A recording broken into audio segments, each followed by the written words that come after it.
All right, guys, welcome back. It's Sunday. It's my day off. I had to work yesterday, but let's do a little bit of a cornfield update here. All right, so you'll notice this tree line. This is the property line. The other side, that's somebody else over there. This is, it looks like he stayed away from under the trees here with planting this year. I did notice this, and I came up here and I seeded some more of these radishes. You'll see they are started. I went all the way up and down through here to try to cover this ground here. Right now it's just an excuse for four-wheelers to drive through, myself included, so I can scout the field a little bit better. I think last year we were all the way over, and for 2017 we planted right to the edge and nothing came up, and you can see it here with not getting the sunlight. We are standing in the shade right now. These trees are shading things out. I have some things in the works with the county, and maybe a grass it's a wildlife corridor, I guess they call it, but I don't know. We'll think about that as time goes on here. I want to see, look at this corn here. All right, so it makes for bad video standing in the middle of a cornfield. I just want to check this out. This field, it's right at the edge of the property line here. It's kind of up on top, mountain ground. This is as high as you can get in the field. In 2017, I didn't get a yield field per field, but I know the guy, when he was combining this in 2017, said there were a lot of places where it was pushing over 200 on the yield monitor. So what kills it are these like under the trees.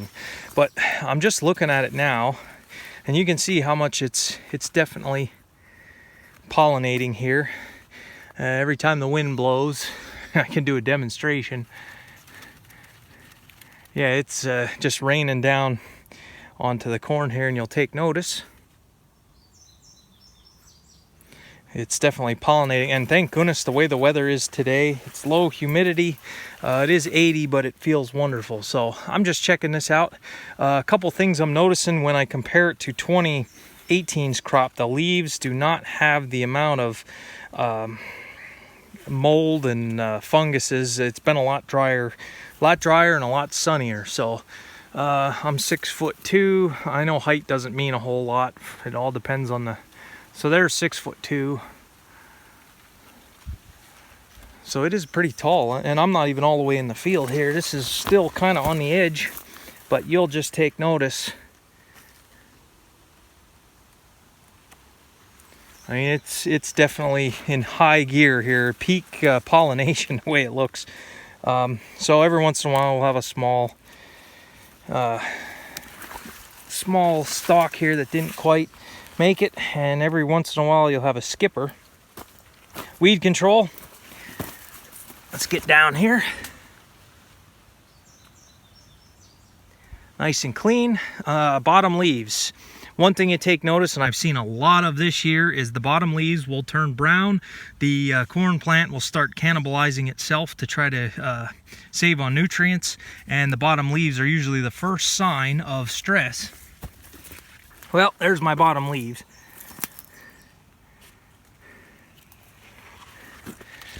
So yeah, that looks pretty good there. But yeah, we are in peak, definitely in peak pollination here for sure. I mean, these leaves are just covered.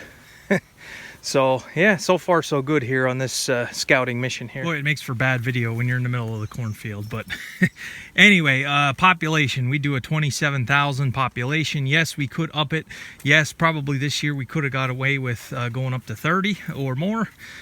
We could have even gone higher on wet years. The trouble with us is going much higher than 27. For one, you really got to stick the nutrients in the ground for higher population. For two, in this dry, shaly, rocky ground, if we do have drought conditions, and we've been lucky so far, but if we ever do get into drought conditions, we'll be in trouble with a population like that. I mean, a drought can totally kill us.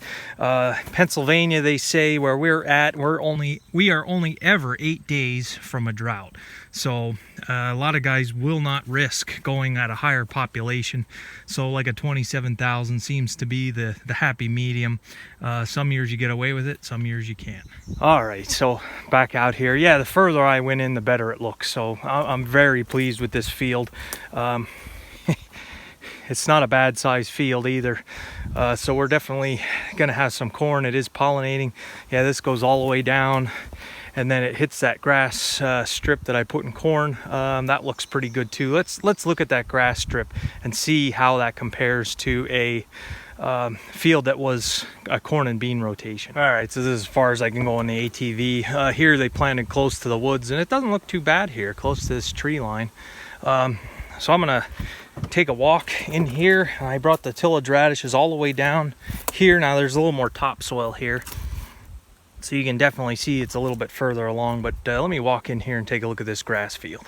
All right, so I found this little opening here. You can see it's kind of a corner here. Corn planter kind of did a it's all right because there's some places there where, but anyway, this corn or this grass hay field, man, this was, you got some weeds here where it's open. Let's go in a little bit yet, take a look. All right, so you can see the leftover grass. It's like a mat on the ground. We did get pretty good weed control. Killing grass in the spring is always difficult, but it didn't affect the corn. My gosh, this corn in this grass sod field, I mean, you see how much further along the cob development is here. This corn has got to be, let's see, 6 foot. We'll probably say 70, at least 10 feet, 10 foot tall. And a sod field will do that. That's not uncommon the first year. But I mean, the cobs are, I just hope it doesn't blow over at this point here. This, like I say, my head is right there. This cob is almost eye level with me. I mean, they're really high up the corn plant. Got 2 cobs on that one. 2 starting there, 2 there that are pollinating, 2 there that are pollinating. This is wonderful. This field was off to a very slow start. Yeah, we got a little bit more openings there just because of the planter. This is the edge of the field. But we'll just go in here a little further. So the bottom leaves look good. Weed control's good. And I'm basically scouting this with you guys. I have not gone out and looked at my cornfields much this year. But yeah, I mean, this field's gonna give some corn, I think. All right, I'm standing on the ATV trying to get an aerial view of what this field looks like, and I can't see up, can't really see anything here. So yeah, this is gonna be half decent. Down below in that grass field is gonna be half decent. So yeah, you can't even. And this video is going to be a little bit longer. Corn is my favorite crop to grow. And truth be told, my off the farm job, all I deal with is corn. So getting to learn a lot more, getting to be more knowledgeable on the subject. Still hoping one of these years I can hit 200 bushel for a farm average. Yeah, under the trees here. This is the worst. You got a double tree line here. This is gonna go out that way, and we got this over our heads. So, all right, I'll come back. All right, so what is the value of broiler manure, and how good is it gonna help the corn? Let's walk out through this plot here. And this looks pretty good here, but let's get out to where I really caked the manure on. Okay, so I put the broiler manure on here, probably like 2, maybe, I can't say 2 tons to the acre because I really have no way to measure or weigh out the manure spreader, but a fair amount here. And this was spread right on top, and this was a corn beans rotation. It was beans last year. Spread right on top and no tillage done, and man, oh man. I came back and put, it works out to be 160 pounds of nitrogen to the acre. Even with the manure, I still wasn't satisfied. I was gonna put nitrogen on. And this corn here, this here is gonna probably win the award for the best on the farm. This is nice. As far as the plants, now we got a skipper here, so that's not good. Some sunlight here. Let's go down a little ways here.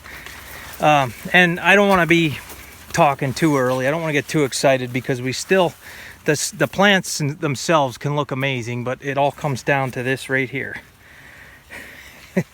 So even with that amount of manure, and I don't see any manure here, so this must have been a spot.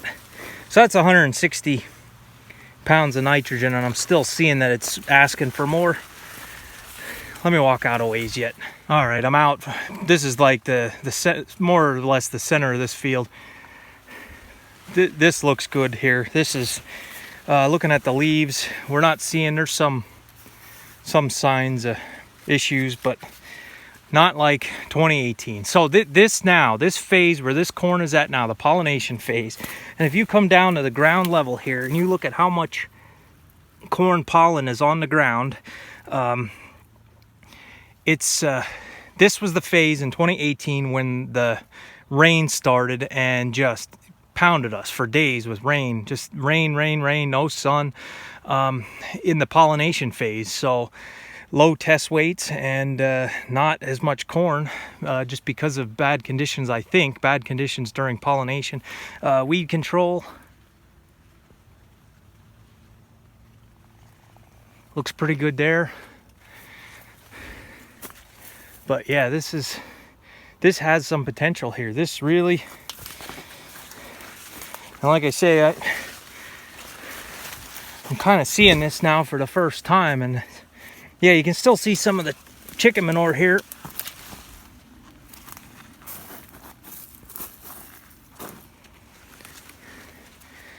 But you see the ground is just thick with pollen. I'm covered in it. We're definitely in peak pollination here. So, all right, guys, I'm gonna let you go there. So far, so good with the fields that I checked out. We're gonna give it a couple weeks, and we'll come back and pull back some cobs and do some counting. But yeah, this is try to get another shot down here in the bottom.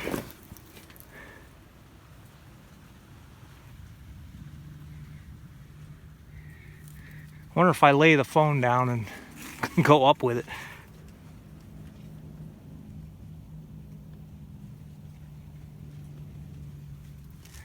So, all right, guys, I'll see you in the next one. Quick cornfield update here. So far, happy with what I'm seeing. Let's hope it holds out for the rest of the year.